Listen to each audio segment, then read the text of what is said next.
Question जो आता है that is difference between company, partnership and LLP. तो देखो पार्टनरशिप और एलएलपी आप पहले पढ़ चुके हो, कंपनी के बारे में भी वैसे तो पढ़ चुके हो, बट अभी हमने और डिटेल में किया है।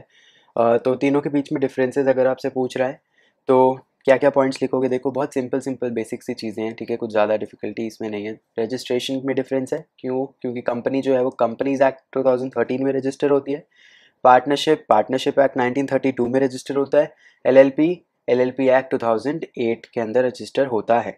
एक और चीज़ में डिफरेंस है, जो कंपनी है उसका रजिस्ट्रेशन जो है वो कंपलसरी है, पार्टनरशिप में कंपलसरी नहीं है, करा सकते हो नहीं भी करा सकते, एलएलपी में कंपलसरी है, ठीक है।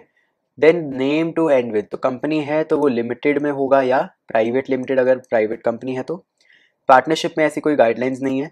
एलएलपी में एलएलपी वर्ड से एंड करना चाहिए अपनी एलएलपी का नाम, ठीक है। सेपरेट लीगल एंटिटी कंपनी होती है, पार्टनरशिप नहीं होती है, एलएलपी में सेपरेट लीगल एंटिटी होती है, ठीक है। लाइबिलिटी कंपनी की लिमिटेड होती है, पार्टनरशिप में ऑब्वियसली अनलिमिटेड होती है, और एलएलपी में भी लिमिटेड होती है, ठीक है। Then foreign national as share holder या पार्टनर्स, तो देखो क्या कंपनी में ये अलाउड है? Yes it is allowed. क्या पार्टनरशिप में अलाउड है? No it is not allowed. LLP में अलाउड है, ठीक है।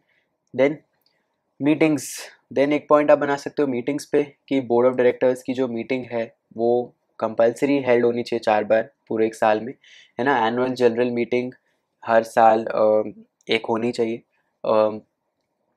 एलएलपी और पार्टनरशिप में ऐसा कुछ प्रोविजंस नहीं है, ठीक है। एनुअल रिटर्न और annual account ROC, registrar of companies, उसको फाइल करना कंपलसरी है, उसमें कंपलसरी नहीं है, और उसमें एनुअल स्टेटमेंट्स अगेन कंपलसरी है, ठीक है। ऑडिट कंपलसरी है कंपनी में, उसमें कंपलसरी नहीं है पार्टनरशिप में। एलएलपी में अगर 25 लाख से ऊपर का रिटर्न है, टर्नओवर 40 लाख से ऊपर का है, तब जाके ऑडिट कंपलसरी होता है, ठीक है। वाइंडिंग अप या डिसोल्यूशन, तो देखो कंपनी में तो बहुत सारा प्रोसीजर होता है वाइंडिंग अप का, और वो NCLT के अंडर आता है, नेशनल कंपनी लॉ ट्रिब्यूनल, ठीक है। देन पार्टनरशिप में वो अगेन एग्रीमेंट के थ्रू आप कर सकते हो, कोर्ट करता है वो डिसोल्यूशन। जो एलएलपी है उसमें कंपनी के कंपैरिजन में लेस प्रोसीजरल है, बट अगेन वो भी किसके थ्रू होता है? NCLT के थ्रू ही होता है, ठीक है। देन मैक्सिमम और minimum number of persons, again company में प्राइवेट की बात करें तो 2 से 200, पब्लिक की बात करें तो 7 से इन्फिनिटी, कितने भी हो सकते हैं, ठीक है। पार्टनरशिप में मिनिमम 2 मैक्सिमम 50, तो 2 से 50 हो गया, और उसमें एलएलपी में 2 से नो लिमिट, ठीक है। उसके बाद issue of shares to public to raise funds, public company कर सकती है, प्राइवेट कंपनी नहीं कर सकती है। पार्टनरशिप में तो अगेन शेयर्स होते ही नहीं है, और अगेन एलएलपी में भी शेयर्स और डिबेंचर्स इशू नहीं कर सकते from the public. Separation of owner from the management, तो देखो कंपनी में तो obviously there is separate owner and separate management, partnership में ऐसी कोई सेपरेशन नहीं होती, अगेन एलएलपी में भी ऐसी कोई सेपरेशन नहीं होती। देन परपेचुअल एग्जिस्टेंस, कंपनी में तो हमने पढ़ा है उसका फीचर ही है ना, लेकिन अगेन पार्टनरशिप में नहीं होता, पर हालांकि एलएलपी में ये होता है परपेचुअल एग्जिस्टेंस, बट पार्टनरशिप में कोई ऐसा नहीं होता, है ना। इसके बाद एजेंसी ऑफ मेंबर्स पे एक आप बना सकते हो, ये देखो एजेंसी ऑफ मेंबर्स, क्या लिखोगे कि शेयर होल्डर जो है कंपनी का एजेंट नहीं होता, यानी एक मेंबर जो है वो एजेंट नहीं है, लेकिन पार्टनर में मेंबर जो है, पार्टनर जो है वो एजेंट की तरह काम करता है। पार्टनर अगेन एलएलपी में जब हम बात करते हैं तो वो एजेंट नहीं होता है, ठीक है। तो कुल मिला के आप ये कह सकते हो कि कंपनी और एलएलपी फिर भी कुछ कुछ चीज़ों में सिमिलर है, बट पार्टनरशिप और कंपनी तो ऑपोजिट ही चलते हैं हर चीज़ में, है ना। इसके अलावा अगर एलएलपी पे अलग से सेपरेट क्वेश्चन आ रहा है, explain the concept of LLP, what are the merits and demerits, तो देखो पहली चीज़ तो यही लिखनी है, एलएलपी एक्ट 2008 में जो भी रजिस्टर हो रही है बॉडी कॉर्पोरेट, उसको आप एलएलपी बोलते हो, ठीक है। It is governed bye LLP rules, जो कि 2009 में फ्रेम हुए थे। इसके फीचर्स मांग ले आपसे, तो अगेन पहली चीज़ तो यही कि एक रेगुलेटिंग एक्ट कौन सा है, एलएलपी एक्ट 2008 है। सेपरेट लीगल एग्जिस्टेंस होती है, आर्टिफिशियल लीगल पर्सन जो है इसे बोला जाता है, परपेचुअल एग्जिस्टेंस भी होती है, नंबर ऑफ पार्टनर 2 से इन्फिनिटी हो सकता है। डेजिग्नेटेड पार्टनर्स, अब देखो एलएलपी में एक नया कॉन्सेप्ट आता है डेजिग्नेटेड पार्टनर्स का, हर एलएलपी में 2 डेजिग्नेटेड पार्टनर्स होने कंपलसरी हैं, ठीक है। अब उसमें से दोनों इंडिविजुअल्स होने चाहिए, एक जो है वो इंडिया का रेजिडेंट होना कंपलसरी है, ठीक है। एलएलपी के केस में अगर सारे पार्टनर्स बॉडी कॉर्पोरेट्स हैं तो फिर डेजिग्नेटेड पार्टनर किसको बनाओगे? वहाँ पे बॉडी कॉर्पोरेट्स मतलब अपने नॉमिनी वो करते हैं, सिलेक्ट करते हैं, वो एटलीस्ट 2 इंडिविजुअल अगेन सिलेक्ट करेंगे, वो एज डेजिग्नेटेड पार्टनर्स एक्ट करते हैं, ठीक है। बेसिकली जो भी बोलते हैं ना कि एक तरह से एजेंट की तरह काम करना, वो डेजिग्नेटेड पार्टनर्स काम करते हैं। जैसे एक्ट्स, मैटर, थिंग्स, पेनल्टीज जो भी लग रही हैं वो उसके लिए रिस्पॉन्सिबल डेजिग्नेटेड पार्टनर्स होते हैं, ठीक है। लिमिटेड लाइबिलिटी अगेन एलएलपी है तो लिमिटेड लाइबिलिटी ही है। मैनेजमेंट कौन करता है? अगेन पार्टनर्स खुद मैनेज करते हैं। राइट्स एंड ड्यूटीज़ जो है पार्टनर्स की एलएलपी में, अगेन वो as per the LLP act 2008 जो भी लिखा है उसी के प्रोविजंस के हिसाब से होगा, ठीक है। बट हाँ, अगेन जैसे हम डीड बनाते थे पार्टनरशिप में तो वैसे ही वो पार्टनर्स खुद डिसाइड कर सकते हैं आपस में कि उनको कैसे रन करना है अपना बिजनेस। इसके अलावा मैंडेटरी इलेक्ट्रॉनिक आइडेंटिफिकेशन नंबर, इसको बोलते हैं DPION, ये अलॉट होता है सारे डेजिग्नेटेड पार्टनर्स को। ये नंबर एक आइडेंटिफिकेशन नंबर है जो कि हर डेजिग्नेटेड पार्टनर का एक एक आइडेंटिफिकेशन में मदद करता है। दैट इज़ कंपल्सरी कि आपको एक इलेक्ट्रॉनिक आइडेंटिफिकेशन नंबर लेना ही पड़ेगा, ठीक है। इसके अलावा अगेन आप प्रोविजन ये लिख सकते हो कि जैसे नाम के पीछे एलएलपी लगना चाहिए, देखो लिखा है every LLP shall have either the words LLP और द एक्रोनिम एलएलपी, मतलब या तो वर्ड्स पूरा हो लिमिटेड लाइबिलिटी पार्टनरशिप, या जो एक्रोनिम है एलएलपी बस लिख दे, ठीक है। If a person carries on business with the words LLP with its name without being incorporated, then again 50,000 से 5 लाख तक का फाइन उस पर लग सकता है। अब इस पे मेरिट्स और डिमेरिट्स भी अगर वो पूछ ले तो अगेन क्या लिखोगे? मेरिट्स तो ये लिखोगे कि बहुत सिंपल है as compare to company LLP बनाने, सिंपल है ना। सेपरेट लीगल एग्जिस्टेंस है, परपेचुअल एग्जिस्टेंस है, फ्लेक्सिबल है क्योंकि अगेन वो अपने खुद के हिसाब से एलएलपी एग्रीमेंट बना सकते हैं, है ना, जैसे पार्टनरशिप डीड बनती थी। It is easy to join a leave LLP, है ना। Transfer of ownership is basically easy. Finance raise करना ईजी है। प्राइवेट कंपनी के कंपैरिजन में जो फॉर्मेलिटीज़ वगैरह होती है ना, कंप्लाइंसेस बोलते हो कि हाँ इतने चीज़ों से कंप्लाई करना पड़ता है, फॉर्मेलिटीज़ अगेन कंपनी से तो ऑब्वियसली कम ही है, तो ये मेरिट्स हैं इसके। डीमेरिट्स में आप ये लिख सकते हो कि अगेन कंपनी तो जैसे पब्लिक से पैसा ले सकती है, ये नहीं ले सकती है। अगेन लाइबिलिटी में extend to the personal assets of partners जो कि कंपनी में नहीं होता। देन एलएलपी कोई पर्टिकुलर टाइप के बिजनेस जैसे बैंकिंग, इंश्योरेंस है, वो सब नहीं कर सकती। And there is no separation of management from owners, जो मैनेजर्स हैं वही ओनर्स भी हैं, ठीक है।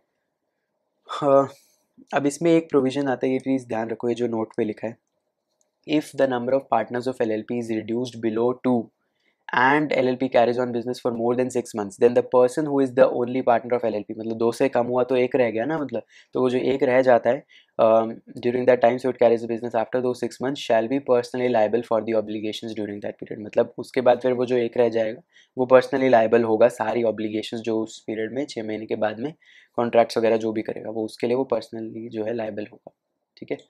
इसके बाद अगेन अगर डिफरेंस कंपनी और पार्टनरशिप में पूछ रहा है वो तो हमने पीछे जो तीनों के किए हैं भाई आप 2 के लिख सकते हो, ठीक है। तो ये मैं क्वेश्चन अभी स्किप करा रहा हूँ बिल्कुल क्योंकि सेम ही है, ठीक है। कंपनी के एडवांटेज और डिसएडवांटेज अगर क्वेश्चन पूछ ले तो क्या लिखोगे? देखो अगेन एडवांटेजेस तो बहुत सारे हैं कि एक तो बहुत बड़ी कैपिटल आप रेज कर सकते हो प्रॉपर पब्लिक से, क्योंकि ले सकते हो ना आप पैसे, तो शेयर्स और डिबेंचर्स वगैरह इशू करके आप पब्लिक से पैसा उठा सकते हो, तो एक बड़ी कैपिटल आपके पास आ जाती है। देन लाइबिलिटी लिमिटेड है, इससे बड़ा एडवांटेज क्या होगा? डिफ्यूज्ड रिस्क है, क्यों? क्योंकि लिस्ट जो लॉस का रिस्क है वो सारे बट गया ना, जो जितने भी शेयर होल्डर्स है सब मेंबर्स हैं, जितने ज़्यादा शेयर होल्डर्स उतने ज़्यादा वो रिस्क जो है डिवाइड हो गया। पैसे ना आने का रिस्क 10 लोगों से ज़्यादा होगा कि 10 लाख लोगों से ज़्यादा होगा? ना आने का रिस्क 10 लोगों से ज़्यादा होगा ना, क्योंकि एक का भी नहीं आएगा तो इफेक्ट होगा, 10 में एक वैल्यू करता है, 10 लाख में एक बंदा पैसा नहीं भी देगा तो क्या इफेक्ट पड़ेगा, है ना, तो रिस्क कम है उसमें। देन अगेन अगर इतने बड़े स्केल पे है तो इकोनॉमीज ऑफ स्केल भी हो सकता है। डेमोक्रेटिक सेटअप है कंपनी का, तो वो तो हम बात कर चुके हैं ना, वोटिंग्स वगैरह होती हैं कंपनी में, तो वो डेमोक्रेटिक सेटअप है। ऑल्सो अकाउंटेबिलिटी बहुत है जैसे डेमोक्रेसी में होता है, वो भी एक पॉइंट है।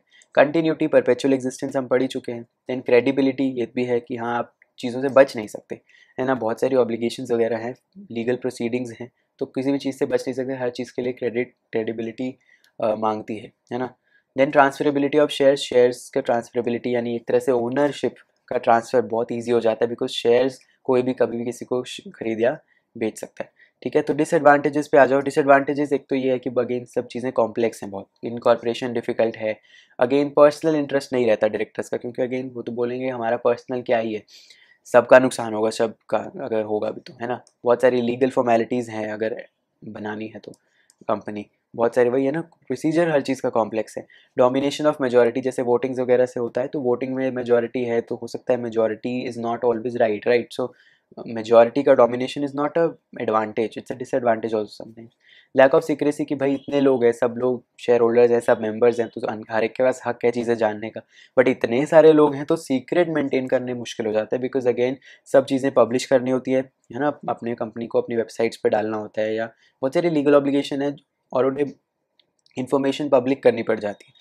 प्लस इतने सारे मेंबर्स है तो कोई अंदर की बात जो है वो अंदर की नहीं रह पाती है, ठीक है। तो ये सब आप डीमेरिट्स में लिख सकते हो। और डीमेरिट्स क्या बोलोगे, एक तो अगेन ओनरशिप और मैनेजमेंट अलग है, तो ज़्यादा मोटिवेशन नहीं रहता ना कि क्यों ही काम करने हैं, क्योंकि ओनर जो है वही मैनेज करेगा, तो वो चाहेगा ना कि मैं जिस कंपनी का ओनर हूँ वो अच्छे से मैनेज हो। अलग होंगे दोनों लोग, ओनर अलग है मैनेजर अलग है, तो मोटिवेशन नहीं रहता मैनेजर्स में कि हम क्यों ही करें काम। स्लो डिसीजन मेकिंग प्रोसेस, क्योंकि अगेन वो मीटिंग्स वगैरह जब सारी होती हैं उसमें मीटिंग हो रखना, पहले सबको बुलाना, उसमें फिर डिसीजन लेना बहुत टाइम लग जाता है, स्लो प्रोसेस है। Then possibility of fraud, again जब ओनर और मैनेजर अलग है तो ऑब्वियसली फ्रॉड्स के चांसेस तो ज़्यादा होंगे ही। सोशल डिसएडवांटेजेस क्या है कि भाई इतने सारे बड़े बड़े जो कंपनीज़ हैं और मल्टीनेशनल कंपनीज़ हैं वो आए जा रहे हैं, तो ऑब्वियसली सब लोग रिसोर्सेज यूज़ करेंगे, इतना पोल्यूशन करेंगे, ये सब सोसाइटी पे जो सोशल प्रेशर डाल रहा है वो एक अगेन उसका एक डिसएडवांटेज बन जाता है, ठीक है। इसके अलावा एक और क्वेश्चन देखो क्या है, if all the share holders of a company are citizens of India, could we say that the company is also a citizen of India, what determines the nationality of a company.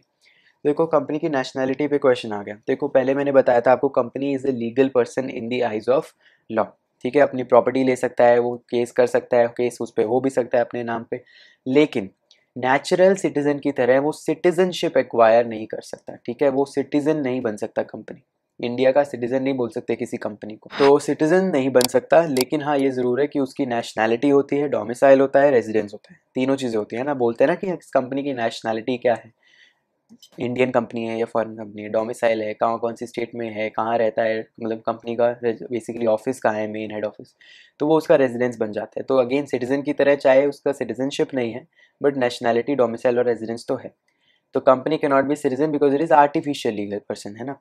Nationality का decide करता है, जो question था ऊपर, by the place of incorporation की, जब वो register हुई है वो कहाँ पे हुई है ना। इसी तरीके से डोमिसाइल क्या होता है, रजिस्टर कहाँ पे हुई है, और थ्रू आउट वही डोमिसाइल वो रहता है ना। कंपनी की नेशनैलिटी एक है, डोमिसाइल एक है, बट रेजिडेंस अलग अलग हो सकते हैं, बिकॉज रेजिडेंस यानी कि कहाँ पे अभी वो एग्जिस्ट कर रही है, डोमिसाइल तो रजिस्ट्रेशन का वो है कि कहाँ हुई थी, एक ही जगह हुई हो सकती है रजिस्ट्रेशन।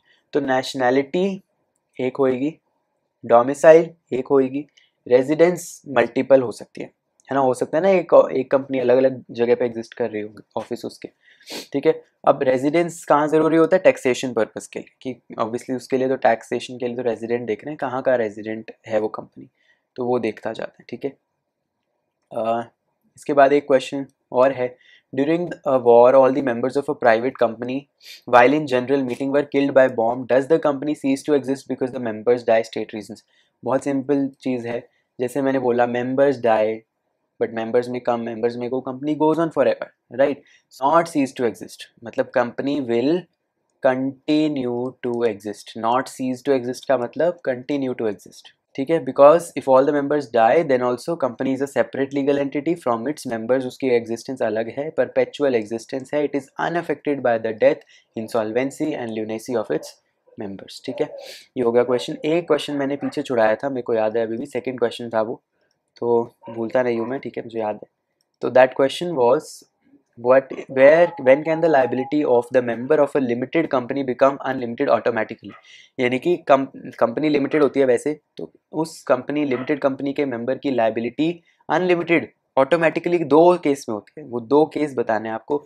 देखो पहला तो मैंने आपको पहले एक बार डिस्कस किया था, अगर आपको अच्छे से आपने पूरा लेक्चर सुने हैं सारे इस चैप्टर के, तो ये आपको याद होगा, सेक्शन 3A जो इंट्रोड्यूस किया था कंपनीज अमेंडमेंट एक्ट 2017, ही मैंने बताया था आपको कि कभी भी पब्लिक कंपनी के बिलो 7 मेंबर्स हो जाएं, प्राइवेट कंपनी के बिलो 2 मेंबर्स हो जाएं, और वो 6 महीने से ज़्यादा तक के लिए बिजनेस कैरी ऑन करती है, तो सारे मेंबर्स जिसको इस चीज़ के बारे में पता था और फिर भी उन्होंने मेंबरशिप कंटिन्यू करी अपने बिजनेस की, कंपनी की, उन सब की लाइबिलिटी अनलिमिटेड हो जाएगी आफ्टर 6 मंथ्स के कॉन्ट्रैक्ट्स को लेके, जो भी लाइबिलिटीज़ अराइज होंगी उनके रिस्पेक्ट में, ठीक है, एक तो यही था। एक और जो था वाइंडिंग अप के टाइम सेक्शन 339 में ये अगर पाया जाता है कि कंपनी फ्रॉड के लिए बनी थी तो फिर सारे जो मेंबर्स हैं उनकी लाइबिलिटी ऑटोमेटिकली अनलिमिटेड हो जाएगी फॉर ऑल द डेट्स जो कंपनी ने इनकर किए होंगे। ठीक है, तो ये दो केस मैंने आपको पहले बताए थे, बट इस क्वेश्चन के पर्टिकुलर रिस्पेक्ट में नहीं बताए थे। तो ये क्वेश्चन में यही दो केस आपने लिखने हैं कि इन दो केस में कंपनी चाहे लिमिटेड कंपनी है फिर भी उसके मेंबर्स की लाइबिलिटी ऑटोमेटिकली अनलिमिटेड हो जाती है। ये दो केस है। ठीक है, इसके साथ आपका ये जो चैप्टर है वो कंप्लीट होता है। फर्स्ट चैप्टर देखो, ये एक फाउंडेशन चैप्टर था इसलिए मैंने थोड़ा ज़्यादा टाइम लेके चीज़ों को समझाया ताकि एक आप थोड़े से कंफर्टेबल हो जाओ कॉर्पोरेट लॉ के पूरे सब्जेक्ट में, है ना। That was the sole purpose. इसके बाद हम टाइप्स ऑफ कंपनीज का चैप्टर करेंगे। ठीक है, तो मिलते हैं नेक्स्ट चैप्टर में, तब तक के लिए बाय बाय, टेक केयर, मिलते हैं नेक्स्ट वीडियो में।